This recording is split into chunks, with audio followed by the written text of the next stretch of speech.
Welcome everyone to the first episode of Overpowering Adversity, OPA for short. My name is Anthony Archibald and I will be your host. This show will stand as a platform for our generation, the so-called millennials, to discuss current issues that exist within our generation. The unique aspect about our generation is that we face the most adversities than any generation has ever seen. Such things as Facebook, Twitter, pregnant teens becoming celebrities, and many more. But today's show is about young politics. Now wait, before you change the channel, hear me out. We're not going to be debating politics, we're going to be discussing young politics. And to help me discuss politics, I've invited 5 guests. My first guest who will be helping me talk about young politics is Craig Ricks. He's the president of Young Politics. And Jordan Hines, president of Young Democrats. Rick Mulgrew, who is the former Vice President for Finance Administration of Student Government, and Jessica Santola, a concerned citizen. Now, I went into the widening community, guys, and I interviewed a couple of students and asked them what's their view on young politics, because our politics is different from our parents' politics. Do you agree? Yes. I mean, what we're concerned about doesn't seem to be concerned about in our generation. So I asked them a couple of questions. So let's watch a video and see what they say. Well, good afternoon. My name is Anthony Archibald, and I'm the host of the Overpowering Adversity show. I have a couple questions for you. So first of all, what's your name? My name's Ethan Hughes. Ethan Hughes? Yes. What's your major? Mechanical engineering and physics. Okay. So do you follow politics? Not too deeply, but I've read Chris Matthews' book, Hardball, and I've passed my government and politics AP test, if that. Do you find it easy following politics nowadays? I'm disappointed in the fact that the media controls the stories that were shown are swung so much that there's no real telling what the truth is, per se. Well, good afternoon. My name is Anthony Archibald, and I'm the host for Overpowering Adversity. And I want to ask you guys a couple of questions. Is that okay? Yes. So first of all, what's your names? Court. Mike Johnson. Mohammed. What about your years? All freshmen. All freshmen. All freshmen. Sir. Majors? Communications. Sports management. Accounting. Okay, so do you guys follow politics? Not really. Not really. Honestly, yeah. No? Why not? Is there a It's boring. particular reason? It's boring. Doesn't really interest me. I feel like it's important, but I just... It isn't important, though. Yeah. It's really important, but I feel like I just don't follow. I don't know. Focus Besides on other boring, things. why don't you follow it? Focus on other things. Like? Football. Sports. Same. School. Same? Yeah. Do you feel like you should follow politics? I feel like I should because it's important because Yeah, I'm just getting to older know. to know what's going on. Because I barely even watch the news. So that's not good. But I need to start. Do you feel maybe it's too complicated or it's just not interesting at all? I just feel like it's not interesting. Yeah, same. Okay. What do you think could help you to make it more interesting so you can follow politics? Talk about stuff that like interests me or like that. For, that the affects youth. me. Yeah. Talk about stuff for the youth, like Uh-huh. teenagers. That's a good point. Talk about things for you. Do you feel like we have proper representation in this country? Do you feel like you have a platform to speak about your politics? Honestly, think so. no. No? Do you ever see other people your age on the news talking about politics? No. No. Do you wish there was a place for that? Yeah. Yeah. Would you watch it if you saw people your age talking about politics? Someone who's 21, someone who's a freshman in college, or even high school talking about politics? Yeah, I think it'd make it more interesting Yeah, since I'll we could watch relate to them probably because they're around our age instead of them being like 60 or something. Okay. Yeah. Well, thank you guys, and good luck with school. Thank you. Now that we watched the video, what do you guys think? Well, I think the first guy, how he said like, what his major concern was, he said that you can't tell the truth. We're only seeing what the media is allowing us to see. We're only seeing a fraction, or these chosen stories and stuff like that. And I think that's the first challenge that I think a lot of our generation faces. I mean, we've grown up with the internet. We've got cable TV. We have all these channels. We have, it's hard to figure out where is the truth. I mean. So I'm actually impressed that that was his concern. His concern was what's truthful. I mean, out of all this stuff. Now, And, how do you combat the media changing things? I mean, you turn to Fox and you turn to NBC, and it feels that sometimes they're saying different things, Yeah. and it can only be one story. Well, I mean, you could. Oh, obviously, you could always watch both channels. You turn to Fox for a little bit, catch what Fox has to say about it. You go to MSNBC, see what MSNBC has to say about it. You kind of get both sides' views, and I guess you can kind of form your own opinion over that. You can go online and read about it. I mean, there's a lot. I mean, since there's so many different media outlets nowadays, it's better to absorb as much as you can from everyone and get everyone's point of view rather than just watch one thing and focus on that and tailor your ideas towards that.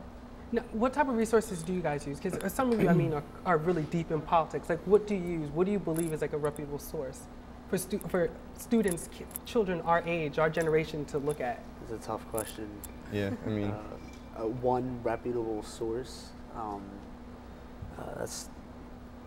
It's gonna vary on your preferences. I mean, I like to say that politics is very personal. So to say like one source, it's going to be to your personal preference. I mean, do you want something that's partisan? Do you want something that's spinned or not spinned? That's you're going to have to figure that out. Because I mean, this is 2011, and most of the resources that our generation we use are cell phones. We use laptops. What about Facebook and Twitter? Do you believe those type of venues? Go ahead. Yeah.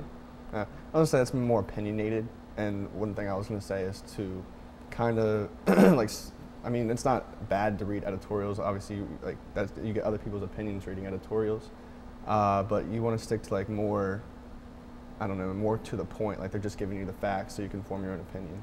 And what were you gonna say? I think the key word that was really used was with the second three gentlemen that you interviewed, and the key word was interesting. They elaborated on how it's not interesting to them. And I think the reason why people were so vastly interested in the 2008 election, because this was the first time they saw a black man become a president, and it was very interesting to them. If you're not interesting, how do you expect people to be interested? So a question like Facebook and Twitter, etc., to your average, if you want to use young people, since we use that on a regular, that would be something that we find interesting. So using that to get involved in politics, I think we need to do that more to get the youth more involved. So if you're not interesting, how do you expect us to be interested? So it makes sense. It makes sense. That's a good point, actually. You agree? Yeah, that's actually good. I mean, he said he follows sports more. Now, he follows sports, but does politics affect sports? I mean, it has to. I mean, politics affects everything that we do. Yeah. But how do we reach out so people can understand that?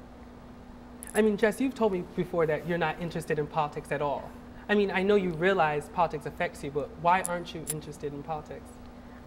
I think it has a lot to do with how you grew up. Like, in my house, you don't really watch the news. Like, I was so active as like a child, and now like I don't have time to watch TV. I mean, I'm on the internet, but I'm doing homework and schoolwork. Like, I have such a busy life that I'm not really like observing what's happening in the world. I mean, you hear it from different people, but I think just the way like how our generation was brought up, we were the first ones with the internet, with the new cell phones, and with all that kind of stuff. I have a question now. The second group of gentlemen that interviewed had a striking point that I like a lot. Do you feel that we're represented, our population represented? I mean, there's many venues that we can use. I mean, I found sites such as Mobilizing America's Youth, Millennial Politics, Teen Power Politics, and youth lobbying organizations. Do we know these organizations out there? Because many of us feel that we have no voice, no platform to talk about politics. We turn on the TV and we see people who are 30 years and 40 years over, and they're talking about their politics. It's not our politics, and that's how we feel. Do you agree? I would totally agree, actually. Personally, again, I'm going to go back, because I don't go back, it would seem typical of me being a Democrat to go back to the 2008 election. But I'm only using that because it's a primary example that was something that was, again, interesting. It was something that people found themselves, this is bigger than me.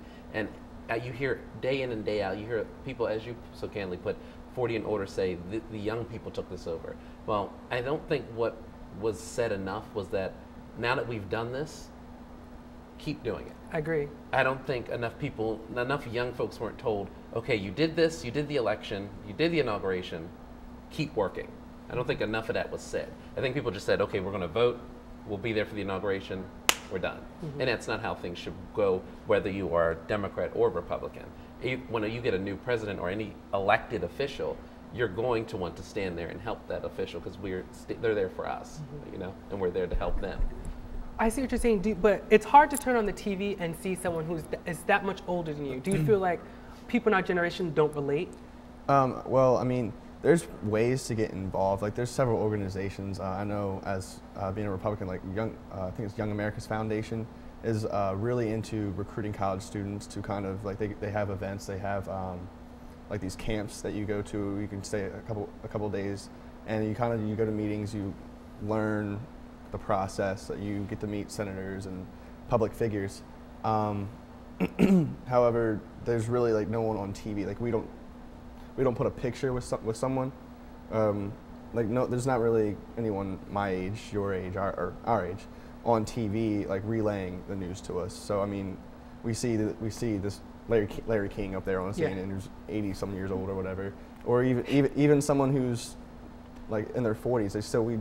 We're more distant from them than we are to ourselves. If I saw Jordan up there giving the news, I don't know. I figure some of my age would probably be more inclined to listen. Do you think we'll get a larger population of young adults? I think we would get a lot more viewers, I guess, if we had more people our age on TV. Just seeing that person up there, like, oh, I can relate to you, so I'll watch you. And not just that. It's not that just the fact that there isn't young people up there, but the fact that the people that are on the news, they're talking about the here and now, so to speak, or like what's affecting their generation. If we had somebody up there talking about, okay, well, this policy or this thing that's happening now, how is it going to affect our generation as we get older, or what's going to be in store for us as we enter the workforce and all that stuff. So not only is there not a young person up there, but they're not talking about those things that would be of our concern. And I think the question that would possibly follow that is, how do you get that young person up there?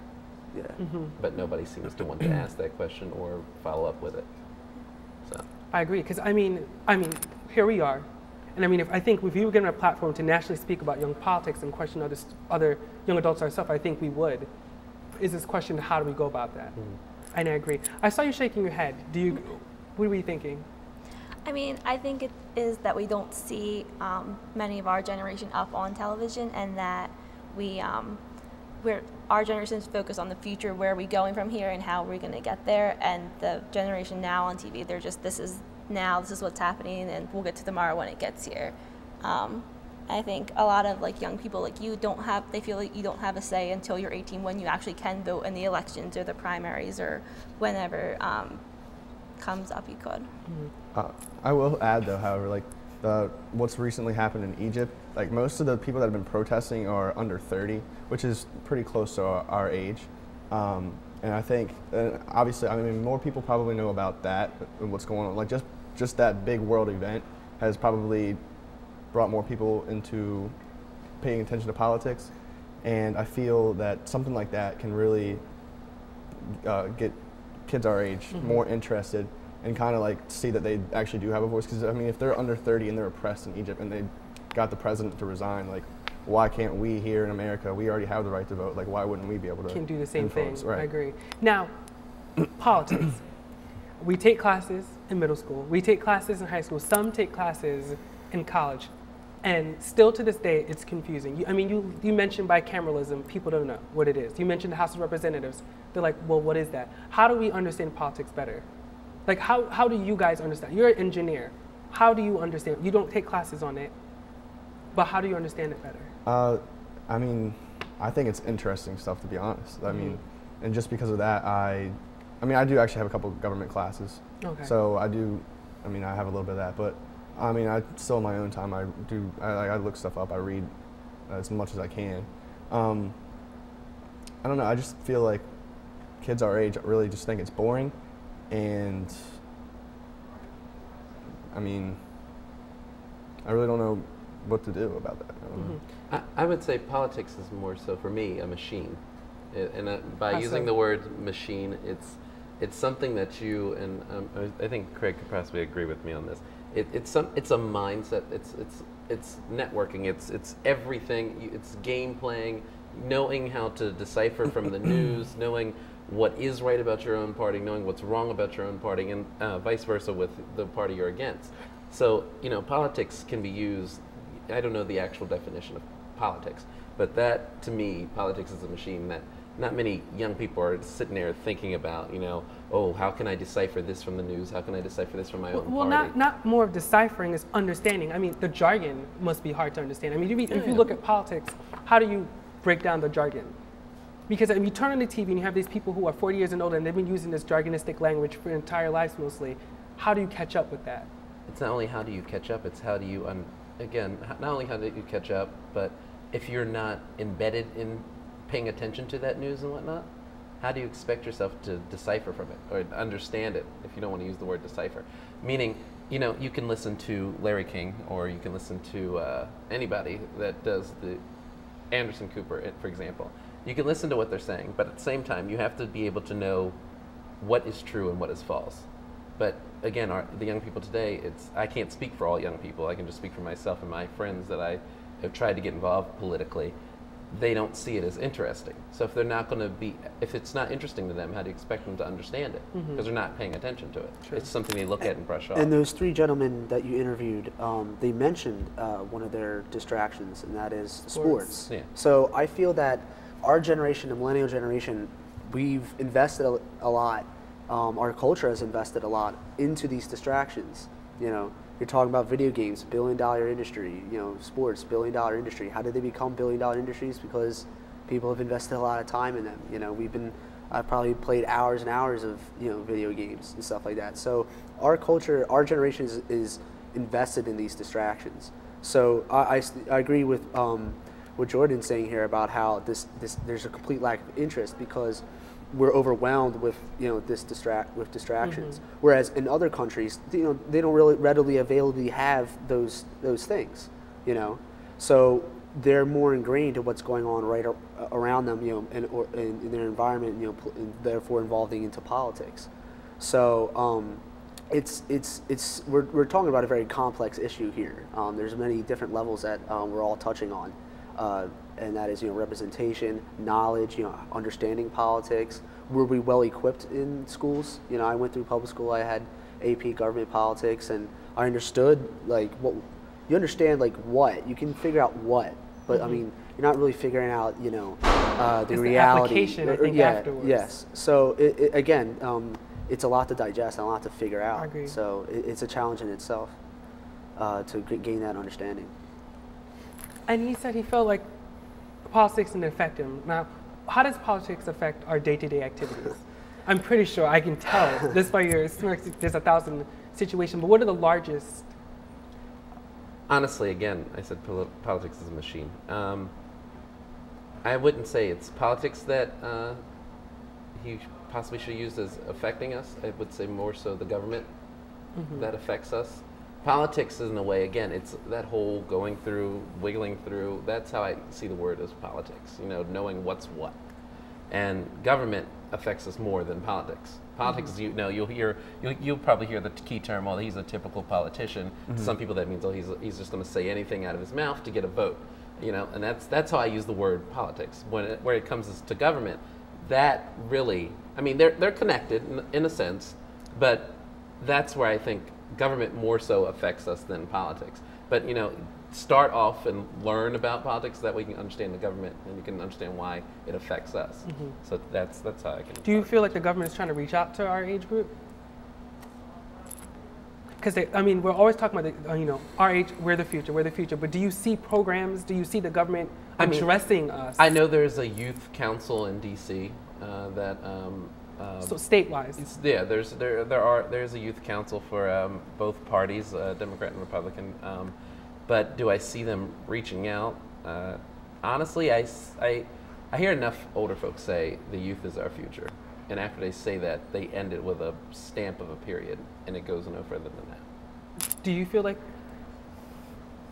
people have reached out to make you understand? Because I mean, you say you're not interested. Do you feel like people have tried to make you more interested in politics? In a sense, no. But then I don't know like all the resources that are out there to try and make me more interested in it. So it's kind of, you have to go out there and search for it yourself. It's not going to just come to you. Our generation definitely needs to make more of an effort to get involved in politics and get involved in the governmental process. I mean, we can't just expect them to reach out to us. We also have to, because it's going to affect us. Like, they already have their jobs. They're already in the position they're in.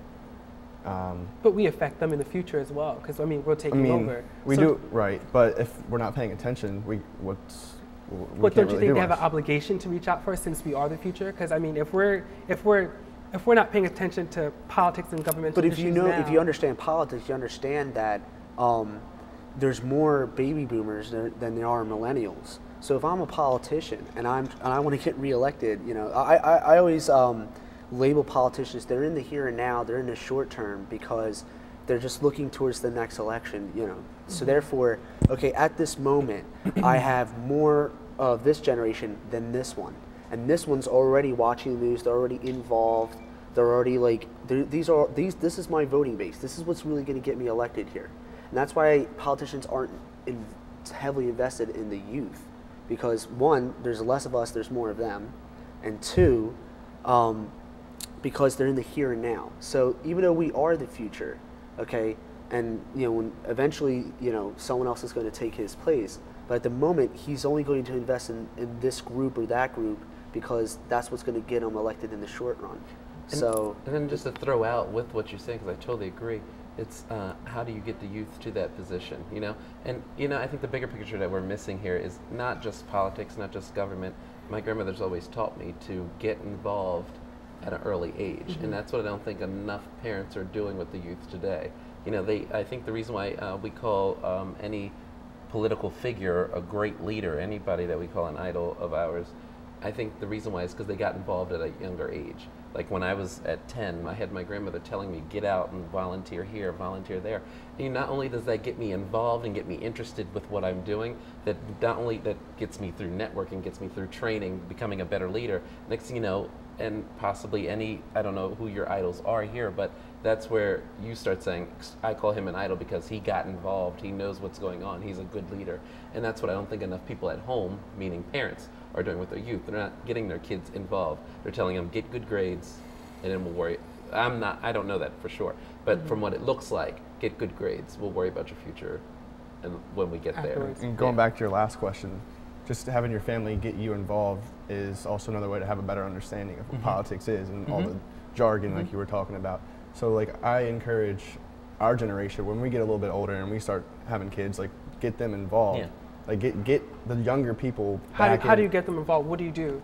Well, like he said, like volunteering, have them volunteer. There's community camps. There's yeah, I agree. I think family has a huge impact and a huge influence on like how you get involved into all this. For instance, in my family, one half was very starch conservative and Republican, the other very liberal and Democrat.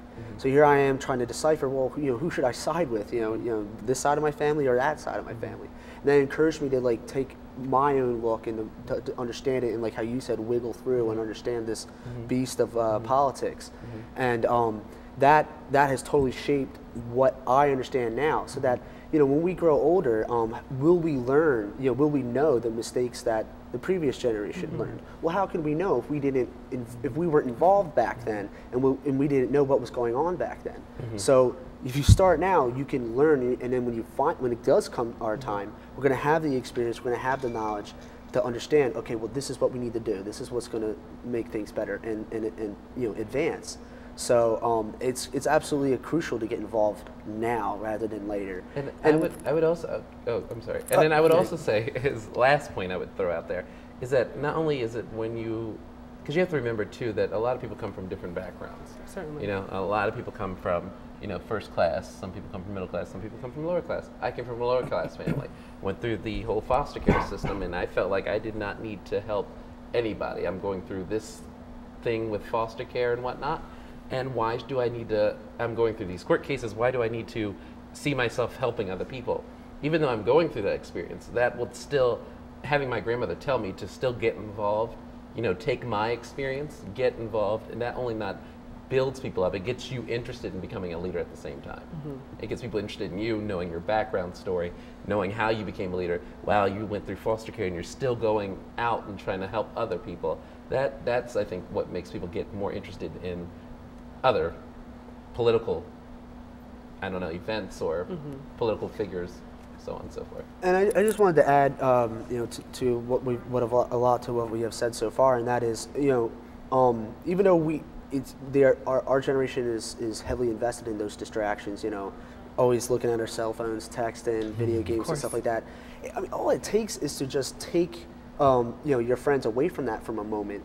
Sit down together, have a meal together, have lunch together, and just start, talking about it. Just start bringing up conversations. I mean, it's a challenge, but it's not a challenge that we can't overcome. I can easily see very quickly the whole youth, mobilizing and getting involved. It's just going to have to take those time. It's going to take upon you and the responsibility of going out, sitting down with your friends, talking to them, conversating with them, and because I mean, once people start having these conversations, and then you can go back to your home, and you never paid attention to news, or you never really paid attention to what your parents were talking about, but because you had that conversation with Anthony, or you had that conversation with Jordan, now you're paying attention when you go home, or you're in class and they're talking about something in class, and then it starts building up on top of that. So what age do you think parents should get their children involved? What do you think is the appropriate age? I would say at the latest, high school level, depending on the aptitude of the child. Yeah. I mean, I would say it depends on the family. By and the child. by 6th and 7th grade, I was pretty knowledgeable about what was going on. I could follow what was going on the news. But for some people that might be pretty early. I mean, I think it would just be on the skill level even of if the it's child. not getting involved, again, I totally would go with the theory that you had. Sitting down, talking like we're doing here, with amongst family members at the kitchen table. Just let the kids know what's going on, because you don't want. The one thing that I'm not one to have many regrets, but I don't want our youth to get 10 years from now asking, well, why can I not get a job? Why can I not be where that person is? Why can I not? Just why? That's why I don't want our youth to have asking the question why in the negative. That's the last thing I would want to say. I agree. I have a question for you, Jess. Now, you understand, and clearly you realize politics affects you, but how come you haven't invested more time? It affects you now, it affects you in the future, but still, yet again, you're not interested. And I'm not trying to attack you, but you represent a large population of individuals, and I think the population that you represent is larger than any other population. But how come you still haven't put the initiative to learn? I mean, I think it definitely was said, how your family brought you up, and if they got you involved. My family never did. They never turned on CNN or MSNBC. They never did anything. I was never aware of, in school, the presidential election came around, you did that in school and then you moved on. It came and went. And then I guess just because I'm so used to, I don't watch the news. I don't turn on my TV. Because you grew up that way, you're just so set in that way that you just don't feel like putting in the effort to go and find out what's happening in the world, what is going on with the election or something like that. And knowing that will affect you in the future? I mean, what goes through your head? You should be watching your news. You should stay abreast of current events and current issues. Yet again, you don't. When I say you, I do mean those who are not involved or who are not interested in politics. What runs through your head? I should watch the news. I should watch CNN, but I don't really care. Honestly, I'm so busy with my schoolwork and busy with working in my life and trying to accomplish other goals than what's in the news. And I know that sounds really bad, but it's not interesting. Wouldn't you agree? It's not interesting. And not interesting is what you're doing now. Yeah. So when I asked you to be on the show, what made you truly want to be on the show? Because I mean, there'd be some talk of politics on it, but what made you really come? Just because I know, not just me, but there are others, all over the world, teens our age, that they just don't care. They don't want to turn on the news. They're focused on their video games or their schoolwork or they're working, or it's just not interesting to them. So they just don't feel like turning on, putting out the effort. You guys have any other questions for each other? No? Well, I want to thank you guys for attending my show, and thank you for giving me you guys. You guys have been a great guest. And to my viewers, stay tuned for our next episode on March 9th. What will we discuss? Well, that's up to you. Post your suggestions on our Facebook page, and it's Overpowering Adversity. And find us on Facebook and find us on Twitter. And there's a discussion group which you can discuss many different situations. Thank you, and as we say in OPA, OPA. Opa. Opa. You guys say it, you have to yell. Opa. OPA. Opa. Opa. Thank you.